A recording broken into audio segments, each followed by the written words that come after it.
Hello student, myself Devendra Lakhnautra और मैं आज आपके सामने प्रेजेंट हूँ क्लास 12th की फिजिक्स के फर्स्ट यूनिट के दैट इज इलेक्ट्रोस्टैटिक के न्यू टॉपिक के साथ। तो आज का टॉपिक है हमारे पास torque on a electric dipole placed in a uniform electric field. तो स्टूडेंट, आज का टॉपिक आपका काफी इंपॉर्टेंट है। अगर आप इस टॉपिक को सीबीएसई किसी भी स्टेट बोर्ड एग्जाम साथ में उसके साथ किसी भी एंट्रेंस एग्जाम के पॉइंट ऑफ व्यू से देखो तो यह टॉपिक काफी इंपॉर्टेंट है। और इसके साथ में आपके जितने भी लास्ट ईयर के जितने भी फिजिक्स के एग्जाम्स हुए हैं, चाहे वो 2017 का हो, 2018 का हो, 2019 का हो, साथ में लास्ट ईयर के एग्जाम, उसमें इस टॉपिक के रिलेटेड आपका क्वेश्चन आया है। अगर आप इस टॉपिक को अच्छी तरह कर लेते हो तो आपके इस टॉपिक से एग्जाम मार्क्स कंफर्म हो जाएंगे। तो स्टूडेंट, इस टॉपिक के ऊपर अच्छी तरह फोकस करना काफी इंपॉर्टेंट है। तो चलिए स्टूडेंट स्टार्ट करते हैं। तो स्टूडेंट, सबसे पहले आपको क्या करना पड़ेगा, आपको कुछ इलेक्ट्रिक फील्ड लाइंस को कंसीडर करना पड़ेगा और उन इलेक्ट्रिक फील्ड लाइंस की इंटेंसिटी को मैं किससे डिनोट करूंगा, ई से। और उस इलेक्ट्रिक फील्ड लाइंस के अंदर मैं क्या करूंगा, एक इलेक्ट्रिक डाइपोल लूंगा और उस इलेक्ट्रिक डाइपोल को उस इलेक्ट्रिक फील्ड लाइंस के अंदर क्या कर दूंगा, फिक्स कर दूंगा। तो स्टूडेंट, आप ये देखिए कि जैसे ही आप एक इलेक्ट्रिक डाइपोल को इलेक्ट्रिक फील्ड लाइंस के अंदर प्लेस करते हो तो उस इलेक्ट्रिक डाइपोल में जो पॉजिटिव चार्ज है उस चार्ज के ऊपर एक इलेक्ट्रोस्टैटिक फोर्स पड़ेगी and that is equal to F is equal to E into q. और स्टूडेंट, इस चार्ज के ऊपर आपकी फोर्स पड़ेगी E इंटू क्यू और जिसकी डायरेक्शन इस तरफ होगी। इस लाइन को आप ये भी बोल सकते हो line of action of force, जिसकी डायरेक्शन इस तरफ है। दूसरा, इसी इलेक्ट्रिक डाइपोल में अगर आप इस चार्ज की बात करते हो तो यहां पे भी आपकी एक इलेक्ट्रोस्टैटिक फोर्स पड़ेगी that is equal to minus E into q और उसकी डायरेक्शन होगी आपकी स्टूडेंट इस तरफ। और स्टूडेंट, इस line of action of force की डायरेक्शन इस तरफ है। तो स्टूडेंट, बट ये line of action of forces, ये दोनों लाइन एक दूसरे के क्या है, पैरेलल। तो ऐसे पेयर्स को आप लोग क्या बोलते हो, such pairs of lines of action of forces which are parallel each other, और उसको उन लाइन ऑफ एक्शन को आप लोग बोलते हो कपल। तो स्टूडेंट, ये देखिए, ये line of action of forces ये एक दूसरे के पैरेलल तो है बट इनकी डायरेक्शन क्या है, अपोजिट।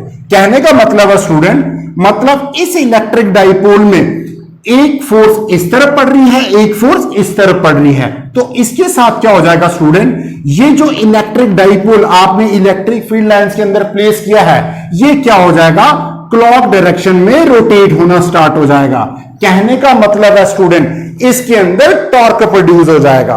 तो स्टूडेंट, कहने का मतलब हुआ इसकी इस इलेक्ट्रिक डाइपोल में एंगुलर डिस्प्लेसमेंट क्रिएट होना स्टार्ट हो जाएगी एंड दैट इज, सिंपली कहने का मतलब है स्टूडेंट, जब आप एक इलेक्ट्रिक डाइपोल को इलेक्ट्रिक फील्ड लाइंस के अंदर प्लेस करते हो तो उस इलेक्ट्रिक डाइपोल में क्या होता है, टॉर्क प्रोड्यूस हो जाता है, सिंपली रोटेशन होना स्टार्ट हो जाएगी।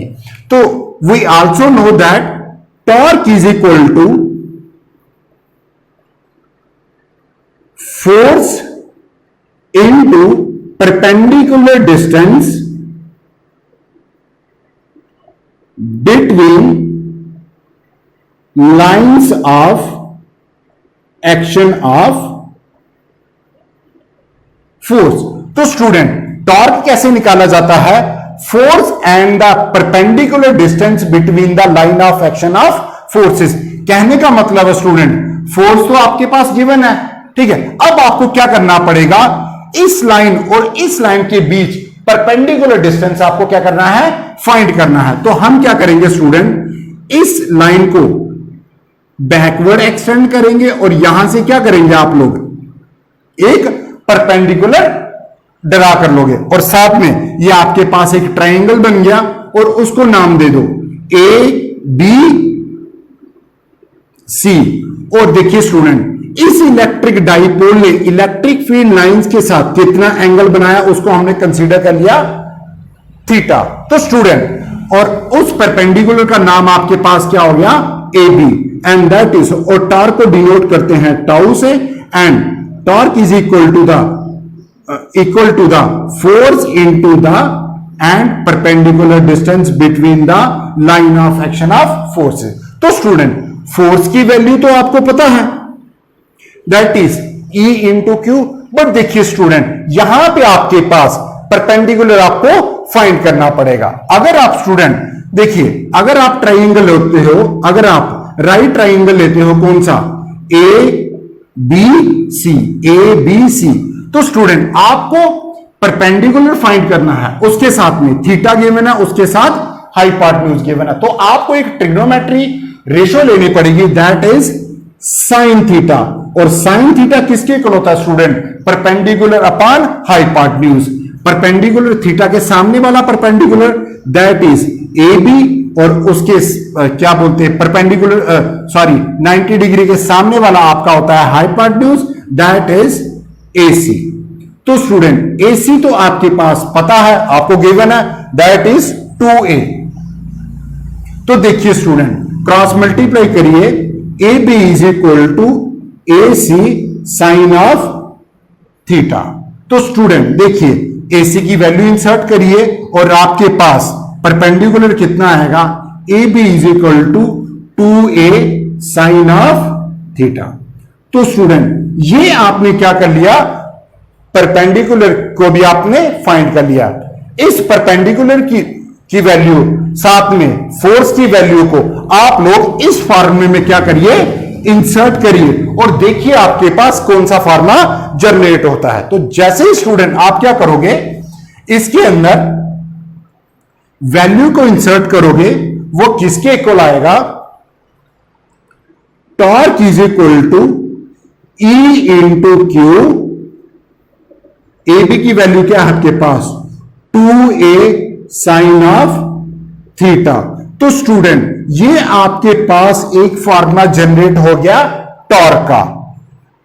और स्टूडेंट, बट आपको क्या बोलते हैं, टॉर्क का फार्मूला लिखना है in terms of electric dipole. तो स्टूडेंट, आपको ये चीज भी पता है, electric dipole is equal to the product of either charge and the distance between them. ये तो आपके पास इलेक्ट्रिक डाइपोल मूवमेंट होता है। तो ये क्या करोगे आप लोग, Q और 2a की जगह आप क्या करोगे, ये वैल्यू को इंसर्ट कर लोगे। तो आपके पास टॉर्क का न्यू फार्मूला जनरेट होगा, that is equal to E P sine of theta. ये आपके पास टॉर्क का दूसरा फॉर्मूला जनरेट हो गया इन terms of electric field intensity and the electric dipole movement. और जब आप साइन थीटा को हटाते हो तो किस में कन्वर्ट हो जाता है, आपका क्रॉस प्रोडक्ट में। तो स्टूडेंट, आप देखोगे हमारे पास टॉर्क के 3 फार्मूले बने, और जो तीसरा फार्मूला बना, torque is the cross product of electric field intensity and the electric dipole movement. अब स्टूडेंट, आप लोग ये देखोगे कि किस पोजीशन के ऊपर जब आप उस इलेक्ट्रिक डाइपोल को इलेक्ट्रिक फील्ड लाइंस के अंदर प्लेस करोगे, और तब देखोगे कि वहां पे किस पोजीशन के ऊपर आपका मैक्सिमम टॉर्क प्रोड्यूस होगा। तो सबसे पहले स्टूडेंट देखिए, आप अगर आप थीटा को 0 लेते हो, कहने का मतलब है अगर आप इस इलेक्ट्रिक डाइपोल को हॉरिजॉन्टली प्लेस करते हो, किसके साथ, इलेक्ट्रिक फील्ड लाइंस के साथ, तो वहां पे इलेक्ट्रिक डाइपोल और इलेक्ट्रिक फील्ड लाइंस के साथ तो एंगल कितना बनेगा 0, and we know that sine 0 कितना होता है आपके पास 0, और आपके पास साइन की तो वैल्यू होगी, और इसको इंसर्ट करिए आप लोग ई पी साइन 0 में। तो देखिए स्टूडेंट आपका ये वैल्यू कितनी है 0, और ये टॉर्क भी कितना आ जाएगा आपका 0। कहने का मतलब है स्टूडेंट, अगर आप इस इलेक्ट्रिक डाइपोल को हॉरिजॉन्टली प्लेस करोगे तो वहां पे टॉर्क कितना प्रोड्यूस होगा, सबसे कम। अब स्टूडेंट दूसरी बात करते हैं, अगर आप इस इलेक्ट्रिक डाइपोल को वर्टिकली प्लेस करते हो with respect to electric field line, तो उस केस में आपका थीटा कितना बनेगा, that is equal to 90 degree, and sine 90 आपका कितना होता है स्टूडेंट, साइन 90 पे वैल्यू होती है 1, और इसकी वैल्यू को इंसर्ट करिए आप लोग टॉर्क के फॉर्मूले में,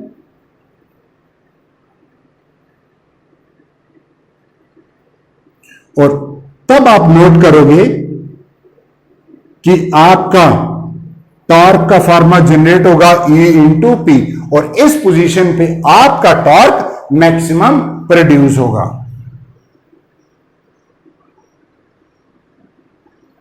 तो स्टूडेंट ये दो पॉइंट्स में आपका फर्स्ट पॉइंट पे जब आप थीटा 0 लोगे तो टॉर्क क्या होगा, सबसे मिनिमम प्रोड्यूस होगा, जब आप थीटा 90 लोगे तो टॉर्क वहां पे मैक्सिमम प्रोड्यूस होगा। तो स्टूडेंट अब हम इसके ऊपर एक न्यूमेरिकल सॉल्व करें। तो ये न्यूमेरिकल क्या बोलता है कि आपने एक इलेक्ट्रिक डाइपोल को एक इलेक्ट्रिक फील्ड लाइंस के अंदर प्लेस किया, जैसे ही आपने उस इलेक्ट्रिक डाइपोल को इलेक्ट्रिक फील्ड लाइंस के अंदर प्लेस किया, तो प्लेस करने के बाद उस इलेक्ट्रिक डाइपोल में टॉर्क कितना प्रोड्यूस हुआ, that is equal to the 10 into √3 newton metre. और स्टूडेंट और उस इलेक्ट्रिक डाइपोल ने इलेक्ट्रिक फील्ड लाइंस के साथ कितना एंगल बनाया है, थीटा कितना बनाया है 60 degree, and we know that sine 60 is equal to √3/2।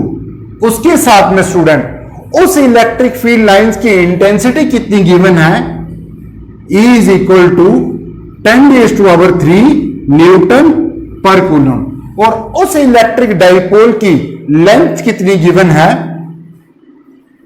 That is 2a, वो कितनी है आपके पास 3 सेंटीमीटर। इसको कन्वर्ट करिए आप लोग मीटर में, तो कितना आएगा student 3 into 10⁻⁻² metre.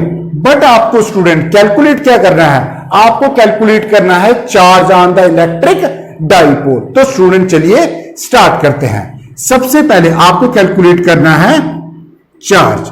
We know that torque का फॉर्मूला हमारे पास जनरेट हुआ था E into 2a q sine of theta. हमारे पास टॉर्क के 3 फार्मूले जनरेट हुए थे, और उस तीनों फार्मूले में से अब मैंने ये वाला फार्मूला चूज किया, क्योंकि स्टूडेंट आपको चार्ज को कैलकुलेट करना था।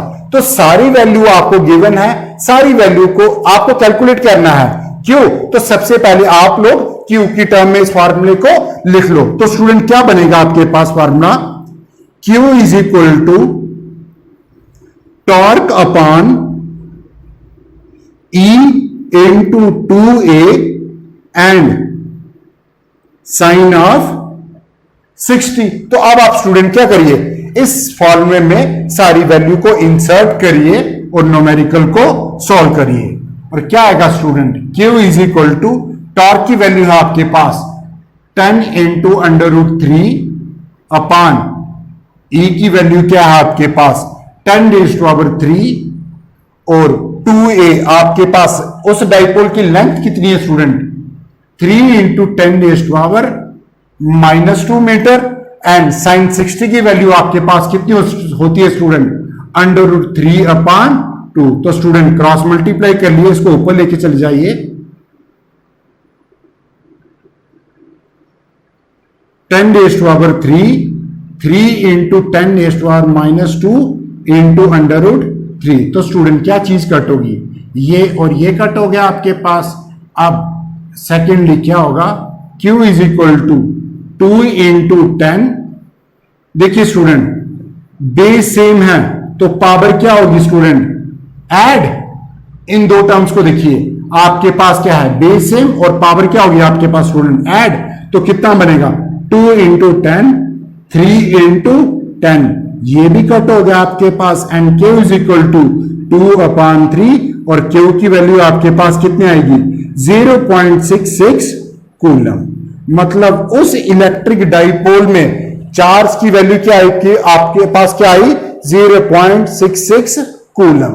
And this is all about your numerical.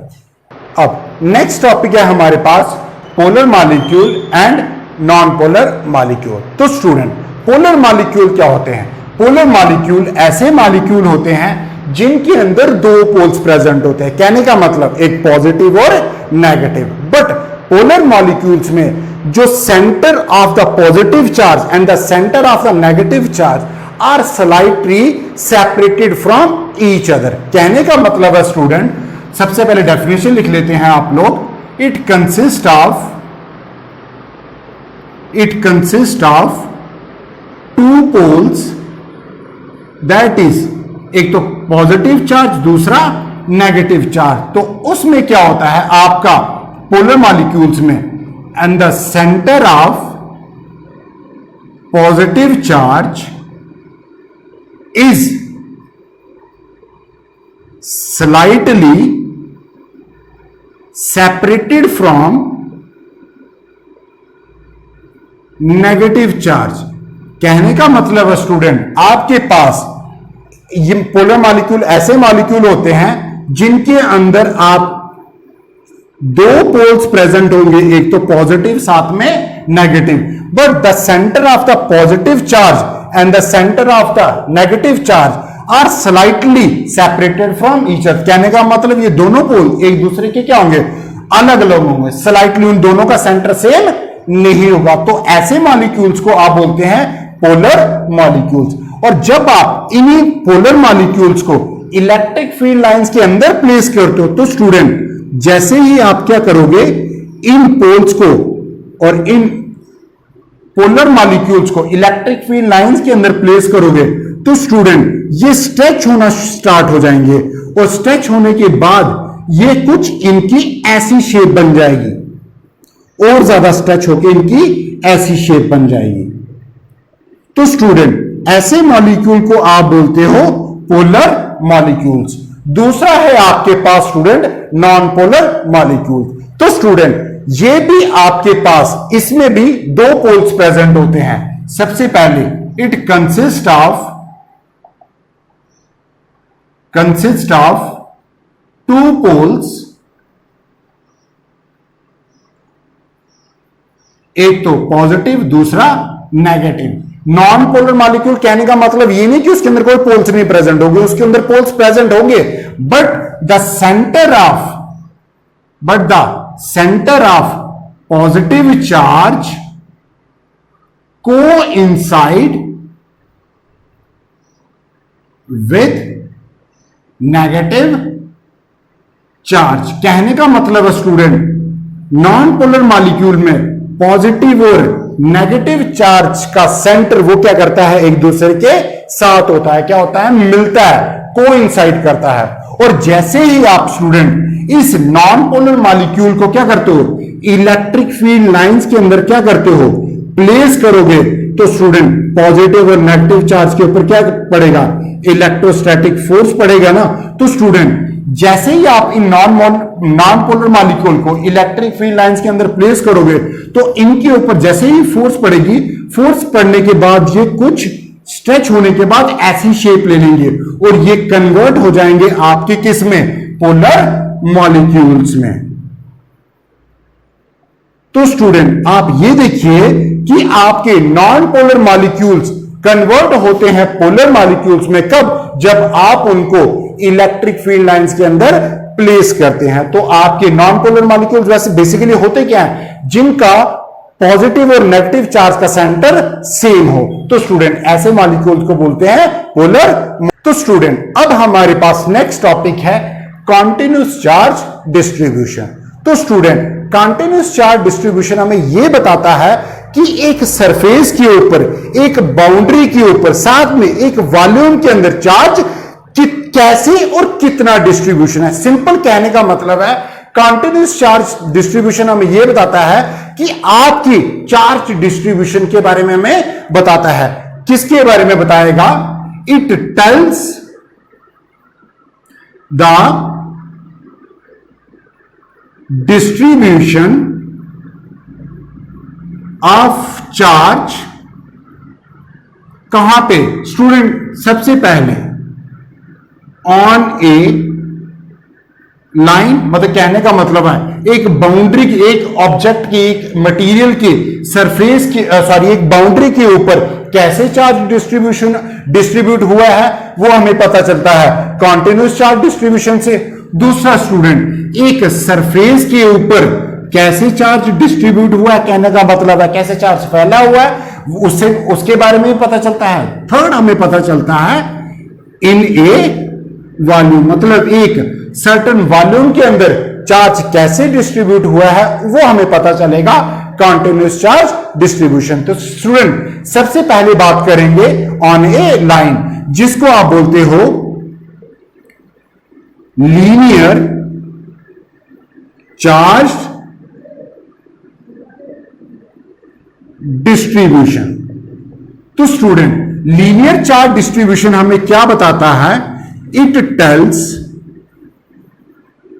Us the distribution of charge on a line या फिर एक बाउंड्री के ऊपर, and it is denoted by, और इसको डिनोट करते हो आप लोग, denoted by lambda, and it is also equal to the ratio of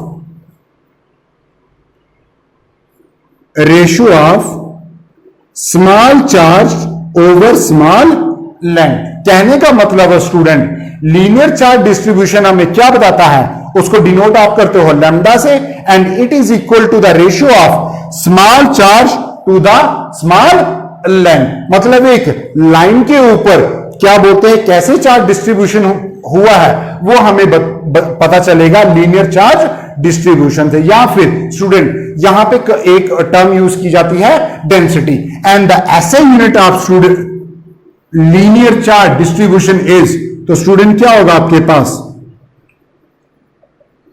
is coulomb per metre, and this is all about linear charge distribution या फिर लीनियर चार्ज डेंसिटी। अब हम बात करेंगे स्टूडेंट सरफेस के ऊपर चार्ज कैसे डिस्ट्रीब्यूटेड होता है।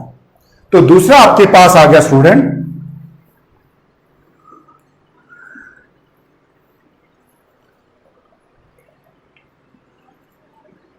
Surface charge distribution. तो स्टूडेंट सरफेस चार्ज डिस्ट्रीब्यूशन से हमें यह पता चलेगा कि एक पार्टिकुलर सरफेस के ऊपर कैसे चार्ज डिस्ट्रीब्यूटेड है। It tells us the distribution of charge on a surface, और student and it is denoted by, it is denoted by sigma, and it is also equal to the ratio of small charge over small surface area, and the SI unit of surface charge density या फिर distribution is coulomb per meter square. This is all about surface charge distribution or surface charge density. अब हम move करेंगे कि volume के अंदर charge कैसे distributed होता है।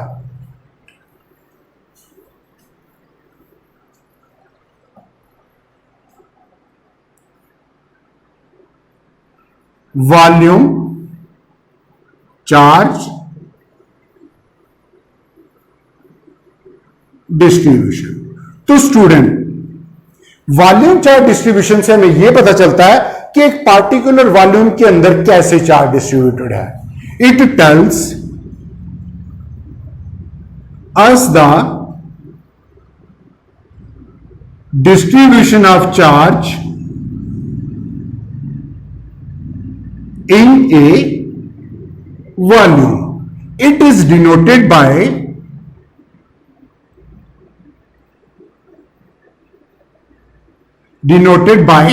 rho, and it is also equal to the ratio of small charge over small volume, and the SI unit of volume charge density is coulomb